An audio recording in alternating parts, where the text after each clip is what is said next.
Boa tarde a todos. Boa noite para quem está em Portugal, né? A nossa diferença de fuso horário atualmente é de 4 horas. Aqui são 17 horas. Eu estou falando do interior da Bahia, de Ilhéus, onde eu estou participando de uma banca de concurso para contratação de professor. E aí acabei de assistir a última aula agora e, por sorte, deu tudo certinho, né? Para minha participação, que já estava agendada. É uma experiência nova isso e diferente, né? Eu gosto muito de saber com quem eu estou falando, de interagir, de, né, ouvir um pouco também, além de falar. E nessa dinâmica é um pouco diferente, principalmente considerando que isso vai ficar disponibilizado depois, né? Então não é só esse momento, mas é um registro que fica. A minha fala ela está preparada pensando principalmente em nossos alunos e professores, né? Alunos da licenciatura em Química, que é a minha área de atuação, com quem eu converso normalmente, né? Às vezes de ciências, biologia, física também. É muito comum que a gente tem, então é fácil falar para biólogo e para físico, e como eu brinco às vezes, é só trocar onde tiver química, risca, escreve biologia e física, ciências, e é tranquilo. Essa fala minha é muito numa perspectiva introdutória e eu vou fazer um paralelo dessa questão da pesquisa quant para quali com a minha formação, porque ela é comum na nossa área, né? Eu oriento no programa de pós-graduação em ensino de ciências e no programa de educação em ensino de ciências, e com muita frequência os nossos alunos, né, mestrandos, doutorandos, eles têm uma formação na química, na física, na biologia e muito numa perspectiva de ciência dura, né, onde a pesquisa quant é muito mais comum.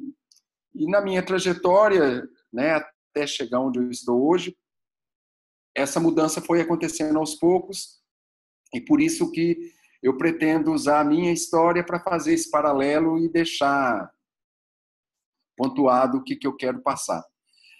Como eu estou no Brasil, né, eu sei que as pessoas que estão ouvindo nem todas são brasileiras, mas eu acho que é importante a gente registrar um momento político que a gente vive, né, que as pessoas devem acompanhar um pouco a partir da mídia.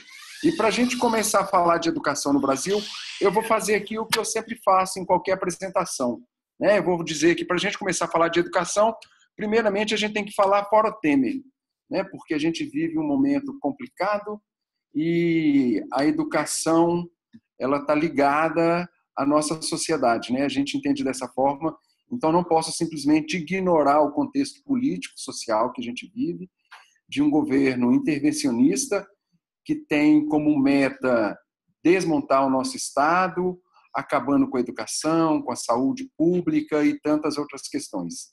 Então, né, não é um espaço para discutir isso, mas eu queria deixar registrado o meu ponto de vista e depois, se alguém quiser, a gente pode conversar melhor para eu justificar esse ponto de vista. Como eu disse, eu vou fazer um paralelo com a minha formação, que é químico. Eu, quando optei por fazer um curso superior, eu escolhi a química porque já tinha uma atração muito grande pelas ciências. E fui buscar um curso que era o bacharelado, né? Eu fui fazer o bacharel em química e nesse bacharelado eu descobri que existia também a licenciatura em química. Não era a minha intenção naquele momento de me formar como professor. Eu pretendia trabalhar em um laboratório, né, bancada, manipular substâncias e tudo mais. E nesse curso, né, paralelo ao bacharelado, eu fiz também a licenciatura, o que me habilitou a ser professor. E hoje eu sou professor com muito orgulho, gosto muito do que faço, mas eu também sou pesquisador em ensino, que é um pouco dessa história que eu vou contar aqui também. A química é uma ciência que sempre me atraiu muito, né? A questão da manipulação, dos reagentes, do laboratório, das vidrarias, algo que me estimulou muito cedo. Mas Logo, né, após a graduação, já durante a graduação, eu comecei a entender um pouco que havia uma outra possibilidade de ser químico, que é a questão do ensino de química. A química como ciência, ela remonta a mais de 2 séculos. E o ensino de química enquanto área de pesquisa, enquanto ciência, e não simplesmente atividade de ensinar química, né, de dar aula, mas como um campo de pesquisa que tem produtos, metodologias e objetos bem definidos, ela é mais recente. No Brasil, a gente pontua como marco inicial a década de 80, né, do século passado, ou seja, menos de 40 anos. E é nessa ciência, no ensino de química, que a gente caracteriza como iniciado na década de 60, ela se caracteriza como um campo científico de estudo e investigação, com proposição e utilização de teorias e modelos de mecanismo de publicação e divulgação próprios, e principalmente pela formação de um novo tipo de profissional acadêmico, né, pesquisador em ensino de ciências em química. Por que é importante a gente falar nisso? Porque há uma concepção muito grande de que ser professor é saber o conteúdo e ir para a sala de aula. E a gente tem grandes problemas no ensino que se constituem dessa visão equivocada, de se pensar que para ensinar um conteúdo basta sabê-lo, né? Se você não sabe como lidar com esse conteúdo na sala de aula, se você não sabe como lidar com os alunos, como buscar estratégias e meios de favorecer o ensino desse conteúdo que você se propõe, você pode até ter o título de professor, mas provavelmente não será um bom professor, né? E o ensino de química, ele vem constituir exatamente o pesquisar e entender isso. O que é ser um bom professor de química? Como se pode ser um bom professor de química? O que podemos fazer para ser bons professores de química? Então, isso nasce dentro da química, né? Como eu disse, a minha formação é em química, tenho orgulho de ser químico, mas tenho mais orgulho ainda de ser professor de química e de pesquisar em ensino de química. E isso me distancia um pouco daquela química inicial pela qual eu optei, né, do laboratório, dos reagentes, dos materiais, e me leva para um outro espaço mais humano, um espaço em que eu vou lidar com pessoas, com alunos, né, com pessoas, né, da nossa população geral, cidadãos, que veem na química algo que está presente na nossa vida, né? A gente vive numa sociedade moderna, tecnológica, e poderia citar aqui inúmeros autores que falam sobre a importância desse conhecimento químico para a gente viver melhor nessa nossa sociedade, para a gente entender melhor o que consome, o que utilizamos, o que nos vendem, o que compramos. Então, entender química está em um espaço que é comum a todo cidadão. E como pesquisador, como professor, né, como pesquisador em ensino de química, parte do meu trabalho é exatamente trabalhar na perspectiva de que as pessoas entendam isso. O que constitui, né, o que eu faço para ser um melhor professor de química, para fazer com que as pessoas, né, do meu meio, da minha sociedade, entendam melhor a química e como essa ciência se coloca na nossa vida. Como professor, como graduado em Química, eu fui fazer uma pós-graduação, um mestrado. É um pouquinho diferente aqui no Brasil, de como vocês lidam aí em Portugal, na Europa, mas eu não vou ficar nessa discussão, depois a gente pode conversar um pouco, se alguém tiver interesse. E aí, quando eu fui fazer a pós-graduação, inicialmente eu fiz um mestrado em Química Analítica, mas ao entrar como professor na Universidade Federal de Minas Gerais, eu comecei a atuar em disciplinas de formação de professores, né, em disciplinas da área de ensino que trazem as questões de ensino para a química. E aí fui me aprofundando nessa área, me aproximando cada vez mais. Consequentemente, me distanciando da área primeira, que era a química analítica, e quando eu resolvi fazer o meu doutorado, eu tinha duas opções: ou ir para uma faculdade de educação, né, fazer um doutorado em educação, tendo as teorias, os pensadores da educação como principal objetivo, ou ir para a química, né, como eu já posso dizer que como profissional, onde eu nasci, e continuar essa formação minha, mas numa perspectiva diferente. Naquele momento da minha carreira, eu optei por ir para a química, porque, como eu me sentia naquela época, eu me sentia muito mais um químico do que um educador químico. Eu me sentia muito mais à vontade na química do que na educação. Eu dizia que as teorias da educação, os instrumentos, os pensadores da educação eram meios para eu fazer o que eu me propunha fazer, que era aprender e ensinar química. E, ao cursar um doutorado em química, eu voltei o meu trabalho para a educação, para o ensino, mas ainda numa perspectiva de muito pé na química, que é onde eu me sentia mais à vontade e até hoje me sinto bem à vontade, porque acredito que tive possibilidade de ter uma boa formação em química. Nesse contexto, né, de formação de químico, de cientista, né, da área de exatas, as pesquisas quantitativas elas estão muito mais presentes. A gente vê na pesquisa quantitativa formas de medir, de quantificar, que é uma necessidade muito grande das ciências, né, ditas exatas, das ciências duras. Então, para a gente justificar alguma coisa, a gente normalmente recorre aos números. E mesmo fazendo um trabalho em ensino, eu ainda tinha isso muito forte na minha concepção de pesquisador, e mesmo que iniciando na área de ensino. Então, aqui eu trago simplesmente um gráfico, né, de exemplo, é um gráfico que tem na minha tese, que eu estudei o uso de analogias, e há essa necessidade de quantificar, de gráfico, de mostrar que as coisas que a gente estudava poderiam ser expressas em números. A partir desses números, a gente até qualifica o que é mais, o que é melhor, o que não é melhor, mas sempre muito baseado nos números.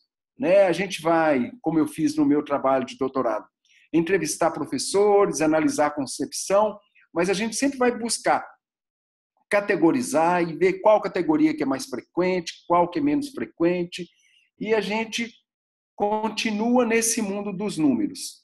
Depois disso, a minha tese no doutorado eu defendi em 1999, e no ano seguinte, coincidentemente, a Coordenação de Aperfeiçoamento de Pessoal de Nível Superior, CAPES, que é um dos órgãos de fomento da pós-graduação no Brasil, de fomento e de coordenação, os cursos de pós-graduação a nível de mestrado e doutorado, eles são credenciados, avaliados, permitidos, fechados, pela CAPES. É o órgão ligado ao governo que faz esse gerenciamento. E como eu disse há alguns instantes, como eu trabalhava com ensino e eu queria fazer o doutorado nessa área, eu tive que fazer uma opção: ou ir para a química trabalhando com ensino, ou ir para a educação fazendo um trabalho na área de química. E aí, no ano de 2000, é que surge na CAPES a área de ensino de ciências e matemática. Ou seja, o que eu falei da questão do ensino de ciências começa a ganhar um corpo e um espaço próprio. Nesse momento, a CAPES reconhece que a área de ensino de ciências e matemática tem uma identidade própria e, por isso, justifica ter uma forma de organização específica, cursos com identidade que levam a reconhecer essa diferença. E nessa perspectiva da área de ensino de ciências e matemática, nós, na Universidade de Brasília, começamos a conceber um curso de pós-graduação. Inicialmente, a nossa ideia foi que esse curso de pós-graduação ficasse alojado dentro do curso de Química. Mas, como a CAPES já tinha um processo de avaliação da pós-graduação, e um dos critérios dessa avaliação é a produção do corpo docente e do corpo discente também, né? A gente entendeu que esse curso, dentro de um curso em Química, ele não seria muito interessante, porque certamente a nossa produção acadêmica ela seria muito diferenciada da produção acadêmica dos demais professores. E aí a gente aumentaria o número de professores e poderia apresentar uma produção que não fosse muito interessante, porque não era exatamente em Química. E aí a gente propôs a criação do programa de pós-graduação em Ensino de Ciências, com curso de mestrado, nessa área de ensino, e para isso nós nos juntamos a professores que também trabalhavam com ensino na Química, na Física e depois na Biologia, constituindo um corpo docente multidisciplinar, mas nessa mesma área de ensino de ciências. Assim nasceu o nosso programa de pós-graduação em ensino de ciências. Nesse programa, as minhas primeiras orientações, elas ainda tinham muito forte essa questão da pesquisa quantitativa. E eu coloquei aqui para lembrar, né, de falar com vocês, de um trabalho que eu orientei, do Paulo César, né, que a gente carinhosamente chama, né, de PC, que ele fez um trabalho que foi muito interessante com os alunos na escola onde ele atuava como professor, e a gente tinha uma perspectiva muito comum nessa área, que era a ideia de propor uma intervenção, e antes dessa intervenção a gente faz pré-teste. Então você avalia o que os alunos sabem num determinado campo de conhecimento, aplica uma metodologia e depois você faz um pós-teste. Ou seja, você vai comparar números do início e do fim, para a partir daí você determinar, né, identificar se houve uma melhoria no ensino em função do caminho proposto. Como a gente está preso em números, né, a gente fica esperando números melhores. E nesse trabalho do PC, quando a gente fez isso, a gente observou que os números praticamente não haviam mudado.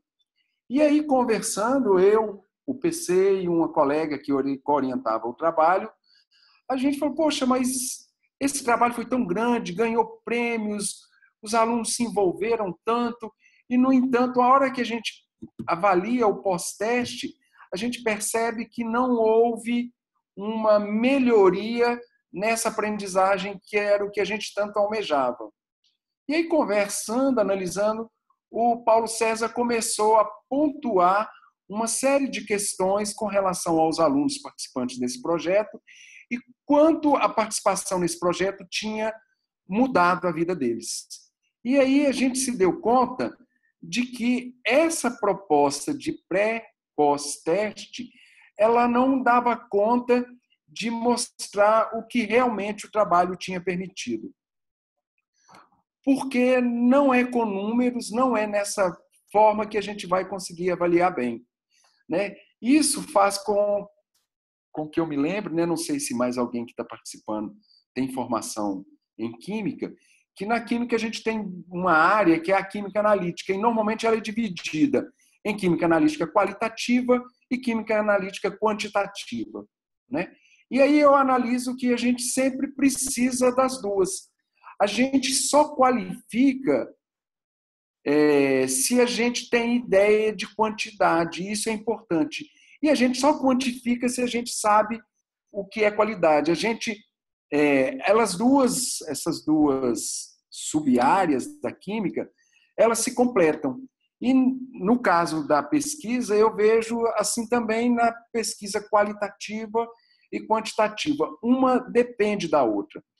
Para eu fazer os gráficos lá da minha tese, eu precisava identificar qualidades, conceitos, para depois poder qualificá-los, né? Para depois poder quantificá-los. Então, não há como falar de quali sem falar de quanti e vice-versa. O que a gente pode ter é um enfoque preferencialmente quali ou preferencialmente quantitativo, né? Como eu mostrei na minha apresentação da tese, a gente se baseou basicamente em números, em gráficos, porque é essa visão que a gente traz da formação em química. No entanto, né, por que a gente opta hoje por pesquisa qualitativa? O que foi fazer com que, ao longo da minha história como orientador e pesquisador em ensino de ciências, em ensino de química, eu fosse deixando de lado a pesquisa quantitativa e optando pela qualitativa, né? A questão é que o que a gente observa quando a gente vai para a escola, quando a gente fala de ensino, são fenômenos que nem sempre a gente consegue medir, né? A gente percebe algumas características, mudanças nas pessoas, nos indivíduos, e os números normalmente não dão conta de descrevê-los. É mais fácil descrever essas mudanças a partir de palavras do que de medidas, de números, né? Então, a pesquisa qualitativa ela vem ganhando um espaço que se justifica muito mais do que a pesquisa quantitativa quando a gente está falando de ensino. Porque quando a gente fala de ensino, normalmente, a gente não está preocupado simplesmente com a metodologia, com a estratégia. É muito importante a gente saber como é que os alunos percebem isso, né?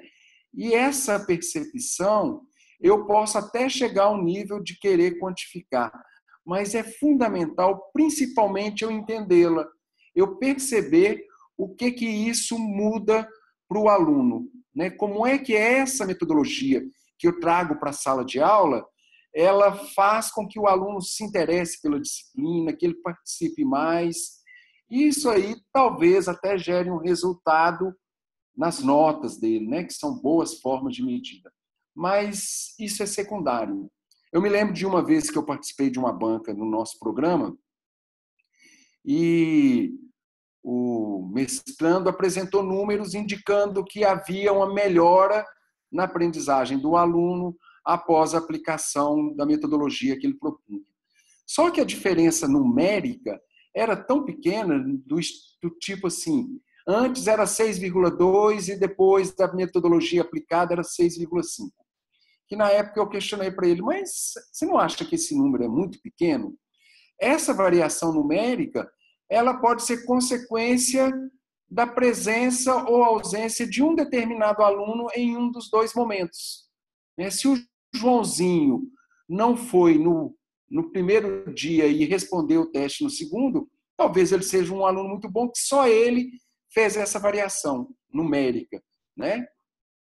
Então, essa questão dos números, né, tem um valor menor de quando a gente lida com a sala de aula.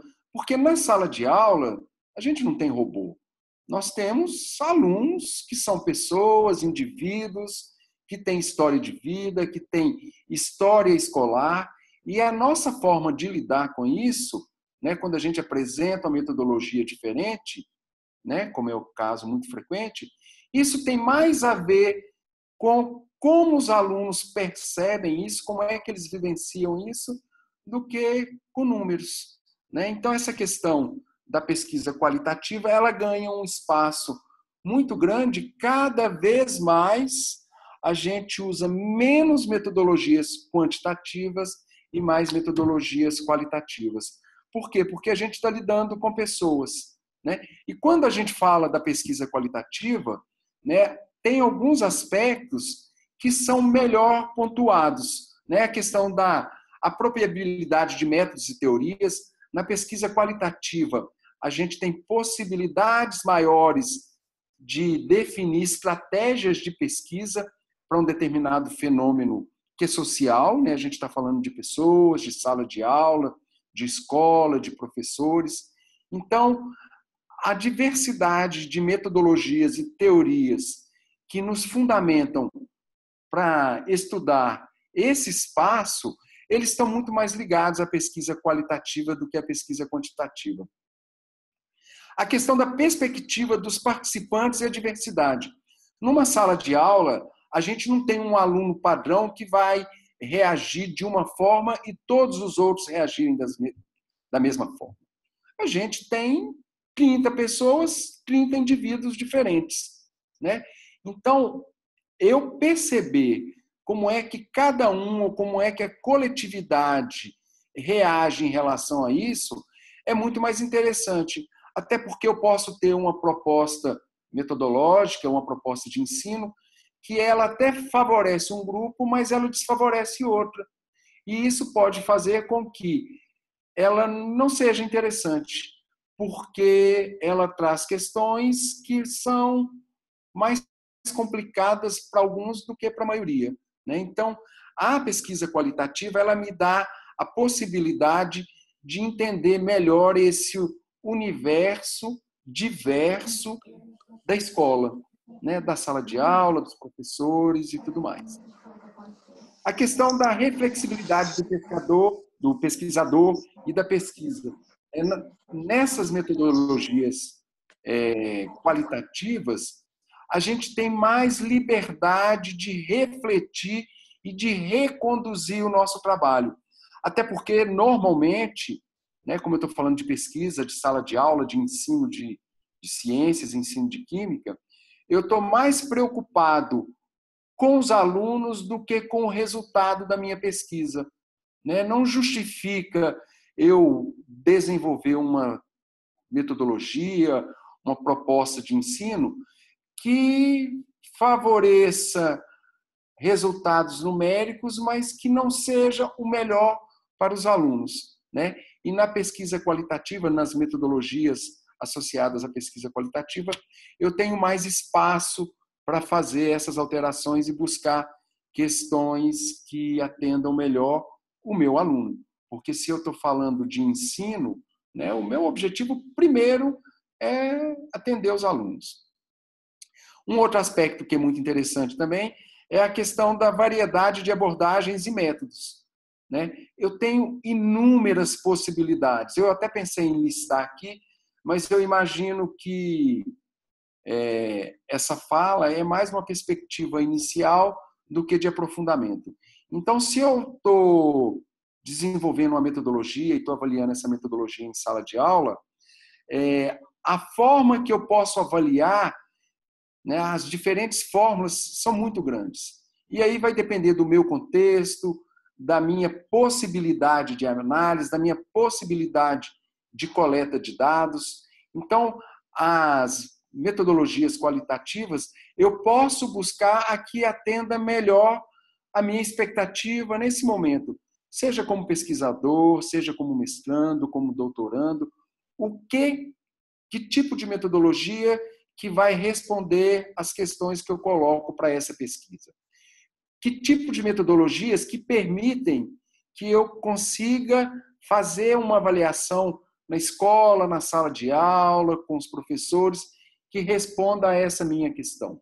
Eu posso partir de um questionário? Talvez até possa, mas talvez seja mais interessante eu fazer uma roda de conversa, eu fazer entrevista, eu elaborar diário de campo, né? Então, as metodologias qualitativas elas me dão uma liberdade muito maior nesse universo que é tão diverso, porque eu estou lidando com pessoas, com professores, com alunos, né? Então, a pesquisa qualitativa, ela, do meu ponto de vista, e alguns autores também defendem isso, ela se aplica melhor a esse tipo de pesquisa, de sala de aula, de espaço social.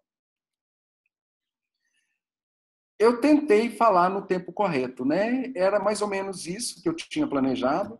Está aqui o meu contato e gostaria agora de ouvir um pouco as pessoas para a gente poder conversar. Obrigada, Gerson.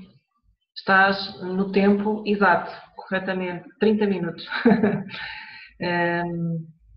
Neste momento ainda não temos questões no bate-papo, mas se alguém quiser ou escrever no bate-papo ou fazer uma pergunta pelo microfone, estão à vontade. Podem aproveitar, entretanto, houve mais algumas pessoas que se juntaram à sessão também. O Filipe, força Filipe, bem-vindo. Obrigado, professor Gerson. Prazer estar vendo o senhor novamente. O senhor esteve na minha banca de mestrado e é uma satisfação tê-lo aqui. E agradeço também à Universidade de Aveiro e ao grupo da Web Quality Data pelo evento, né, pelo webinar, que está sendo de grande aprendizado para todos nós. Eu gostaria de fazer uma pergunta. Vocês conseguem me ouvir bem? Sim, perfeitamente, sim. Obrigado. Eu gostaria de fazer uma pergunta mais direcionada a, não sei se haveria tempo de explorar, mas uma questão mais direcionada à análise dos dados numa pesquisa qualitativa. O senhor, na sua fala, fez uma abordagem magistral falando sobre a importância de se levar em conta fenômenos que são percebidos numa análise qualitativa e que muitas vezes não são mensurados. E é por esse motivo que numa pesquisa qualitativa nós utilizamos entrevistas, nós utilizamos filmagens, depoimentos, e, enfim, inúmeros instrumentos. Agora, eu acredito que, como é o meu caso e talvez de alguns colegas, pesquisadores iniciantes, quando a gente se depõe com esse acervo, enfim, palavras e frases, o processo de análise pode chegar a assustar, e aí a gente tem, por exemplo, alguns aplicativos, como inclusive o que patrocina este webinar, que podem auxiliar. Então, eu queria ouvir um pouco do senhor, como é o processo, né? Como é que o senhor, nas suas investigações, tem feito o processo de análise dos dados coletados por essas diversas metodologias qualitativas que o senhor fez comentário. Muito obrigado. Ok, obrigado a você, Felipe. O processo de análise dos dados é uma etapa que normalmente exige um grande conhecimento e esforço do pesquisador, né? Porque é a hora de você colher os frutos do seu trabalho. E você tem que estar muito atento, você tem que ter muita clareza do que você busca, né? Nesses trabalhos em sala de aula, em ensino, com muita frequência, a gente acaba tendo uma quantidade enorme de dados. Eu estou com 3 alunos no processo bem finalzinho de fechamento da dissertação, e nesse momento que eles se surpreenderam com a quantidade de dados que eles tinham coletado durante o trabalho. E aí a opção de como analisar esses dados, de como retirar dali, né, as observações, as conclusões, ele vai depender muito do que você fez, de quais são as estratégias que você tem, né, para analisar esses dados, análise textual discursiva, análise de discurso, e todos eles exigem também um bom conhecimento, né? Os dados coletados ou gerados, como normalmente acontece, eles não são autoexplicativos. Você tem que ter a sensibilidade e a percepção de analisar e identificar o que é interessante ou não, né?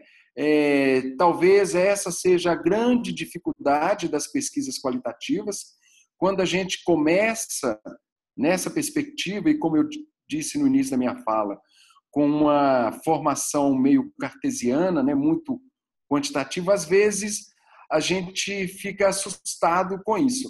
Mas à medida que a gente vai estudando, analisando, a gente vai entendendo melhor, né? Quando eu coletei os dados da minha tese, eu usava as tabelas do Word e saía marcando, né, dentro do editor de texto mesmo, com diferentes cores de destaque, para tentar buscar regularidades, buscar observações que fossem comuns. E aí você mesmo colocou a questão dos softwares, né, que eles são muito interessantes nesse sentido, porque eles nos permitem exatamente lidar com essa quantidade de dados que às vezes é muito grande. Então, software como o WebQDA e tantos outros, eles nos permitem organizar essas informações, e a partir dessas organizações é como se a gente montar-se um grande quadro. E aí a gente tem que fazer como a gente vê em detetives de filmes policiais às vezes, né? Que saem montando, né? Estão buscando um serial killer, aí põe uma marca aqui, outra ali, e a gente vai começar a buscar essas regularidades, né? E aí os softwares nos ajudam muito porque quando a gente acha uma pista, ele nos permite verificar se ela é mais ou menos coerente, né? Então, a questão da análise qualitativa, né, de dados tem essa perspectiva de que não tem uma receita pronta. Você tem que se debruçar sobre eles, buscar uma fundamentação teórica e, a partir dessa fundamentação teórica, fazer um mapeamento e um reconhecimento dos dados que você gerou e como é que você consegue fazer isso. Né? Temos alguns referenciais no Brasil, na área de ensino de ciências, pelo menos a gente usa muito, né, o Moraes e Galhazzi como referencial, que trabalham a questão da análise textual discursiva.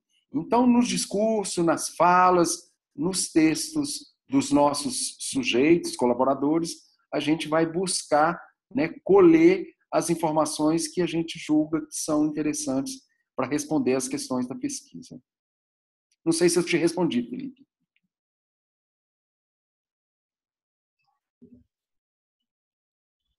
O Filipe ainda não respondeu. Perfeito, eu tive um problema na conexão, mas eu consegui escutar e fazer os registros. Muito obrigado, professora Sônia, professor Gerson. Obrigada, Filipe. Obrigado a você. Não sei se, entretanto, alguém quer colocar mais alguma dúvida. Já houve quem nos perguntasse se íamos disponibilizar o vídeo. Sim, amanhã enviamos o link para poderem rever. Mas esta é a altura ideal. Sim, força, Marcos. Pode intervir, se quiser utilizar o microfone, é mais fácil. Sim, está me ouvindo? Sim, perfeitamente, Marcos. sim. Boa tarde, Gerson. Boa tarde. Gerson, você tem usado o WebQDA para as suas pesquisas? Como é que você se sente no processo de usabilidade do software? Sim, eu tenho usado com bastante frequência, né? Para os meus alunos, como eu estava falando há pouco, né? Eu tenho 3 alunos que estão terminando a dissertação agora. Eles, como é muito comum, trabalharam muito, foram para a escola, coletaram dados. E aí, a hora que o prazo está acabando, eles têm aquela quantidade de dados para analisar. No caso deles, a gente conversou e eles acabaram não utilizando o software. Porque o software, ele exige um tempo de conhecimento, de amadurecimento. É como você... Vou fazer uma analogia que eu gosto tanto, né? Você tem que ir à padaria. Se você não sabe dirigir, é mais fácil você ir a pé e voltar do que você aprender a dirigir para ir de carro. Então, no caso deles, o prazo era muito curto. Eles fizeram, e uma delas, a aluna, a Priscila, né, montou uns mapas e foi colando uma coisa e fez um mapeamento literal dos dados dela e, a partir daí, trabalhou. Com os meus alunos de doutorado mesmo, eles vêm trabalhando com WebQDA, porque aí eles têm mais tempo, normalmente vão se debruçar por um tempo maior sobre o problema, vão coletar dados e vão ter mais tempo para analisar esses dados. Então, o software, né, estou falando do WebQDA especificamente, que é o que eu tenho usado, mas vale para qualquer um outro, eu imagino, ele é uma relação que você tem que avaliar se vale o investimento de aprender para lidar com os dados ou se você vai direto arregaçar a manga e trabalhar com os dados. No geral, o que eu consigo melhor é trabalhar com os alunos do doutorado. Os alunos do mestrado, a hora que eles chegam a ter os dados nas mãos para trabalhar, normalmente o prazo está muito curto e fica difícil, né? Mas é um software que tem ajudado muito. Alunos de mestrado já fizeram uso também, não estou querendo dizer que é impossível para os alunos do mestrado, mas o que eu quero dizer é que exige um tempo de maturidade, como para dirigir um carro, você não lê o manual e sai dirigindo, você precisa trabalhar mais tempo com ele. Mas, né, eu recomendo. Posso completar a informação, Gerson? Sim, claro. Uma vez que a pergunta do Marcos tem a ver com usabilidade, eu não sei se o Marcos já começou, entretanto, a experimentar o software, pode fazê-lo, já está Não, registado. já fiz inclusive o curso que o Pedro deu aqui na UFES, aqui na Federal do Espírito Santo, Ok, eu acabei ótimo. fazendo. Nesse caso, já tem conhecimento das funcionalidades e das potencialidades do WebQDA. Obviamente que, como o Gerson e outros formadores também já explicaram, há toda uma fase de planeamento do trabalho que deve ser feita para não partir logo para a ferramenta sem uma preparação. Mas uma das características que nos têm apontado e que diferencia, de certa forma, o WebQDA de outras ferramentas é precisamente a facilidade de utilização. Ou seja, em termos de acesso, de usabilidade, de facilidade de aprender as potencialidades e as funcionalidades do WebQDA, é uma das vantagens que tem sido apontada pelos investigadores que têm trabalhado com a ferramenta. Porque, por vezes, nós podemos ter um software que é muito robusto, que faz tudo, mas que para nós não é necessariamente o melhor porque nós não queremos funcionalidades extremamente avançadas ou demasiado complexas, porque isso também cria uma certa entropia depois no trabalho, não é? Mas o Gerson, que é um utilizador mais experiente, poderá confirmar ou não essa facilidade de utilização. A Lilian confirma que é intuitivo. De facto, é uma das opiniões que nos têm surgido mais, tanto nas formações como até em feedback que vamos recolhendo dos utilizadores, é que com alguma facilidade aprendem a utilizar a ferramenta. Não sei se, entretanto, há mais perguntas para o Gerson. Se quiserem colocar alguma questão. O Gerson deu-nos mais 3 minutos e meio para colocarem questões. Se não houver... Sim. Eu deixei aqui meu contato também, se alguém quiser dialogar. Porque essas questões, como, por exemplo, eu tenho uma disciplina na pós-graduação, que é metodologia, pesquisa qualitativa no ensino de ciências. E quando a gente concebeu a disciplina, a gente já pensou que, para a gente discutir essa questão de metodologia qualitativa, é importante a gente fazer isso fazendo. Então, nessa disciplina, a gente trabalha a construção de um problema, de uma pequena pesquisa, que normalmente vai estar relacionada com o trabalho de dissertação ou de tese, mas que a gente possa fazer a discussão em cima dela. Porque se a gente entra nessa discussão de uma forma muito teórica, só faça isso, analisa dados desse jeito, do meu ponto de vista, a gente perde muito. E a partir do momento em que você tem dados, aí a gente discute análise de dados. Então, nessa disciplina, os alunos vão construindo um problema, coletando dados e analisando, e a gente vai discutindo cada etapa até o final. E aí é como se fosse uma disciplina prática, em que a gente discute pesquisa qualitativa, fazendo uma pesquisa qualitativa dentro de uma disciplina. Em muitos casos, esse trabalho da disciplina chega a ser suficiente para a gente apresentar em um congresso, como a gente tem feito no CIAICS, agora em Fortaleza mesmo, alguns alunos vão levar trabalho que foram construídos dentro da disciplina, ou seja, entender melhor a usabilidade, como fazer, como trabalhar com software como o WebQDA e tantos outros, eu acho que a gente tem que estar utilizando. Aí a gente vai surgindo problemas, vai surgindo necessidades e a gente vai aprender. Você fazer um curso ou ler um manual de um software desse e não usar, novamente fazendo analogia, é a mesma coisa que ler um manual de como aprender a dirigir um carro. Você tem que dar uma olhada no manual, tem que ter um instrutor, mas você tem que ir lá e dirigir. Você tem que pegar o software e aplicá-lo. Assim funciona bem.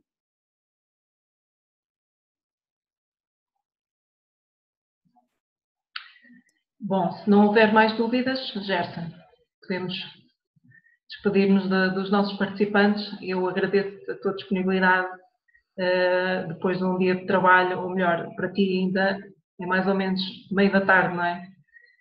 Final da tarde, ainda tem algumas coisas para fazer por hoje.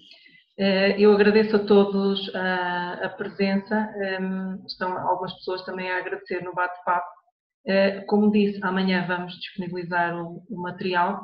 Eu desafio os nossos participantes, investigadores que estão no Brasil, que estejam mais ou menos perto de Fortaleza, que se queiram juntar a nós no WebQDA Day. No dia 10 de julho vamos ter, entre outras coisas, temos cursos do WebQDA e temos uma conferência com a professora Cecília Mineiro. Ou seja, consultem o site do WebQDA, em webqda.net, e vejam o programa do WebQDA Day, e se estiverem ali perto, no dia 10 de julho, temos todo o gosto em receber-vos. O Filipe está a sugerir o sorteio da licença. Filipe, vamos seguramente sortear licenças e vamos sortear uma inscrição no curso avançado, curso online. Por isso acho que é uma boa oportunidade para se juntar a nós. Gersa, muito obrigada. Obrigado, Sônia. Um grande abraço.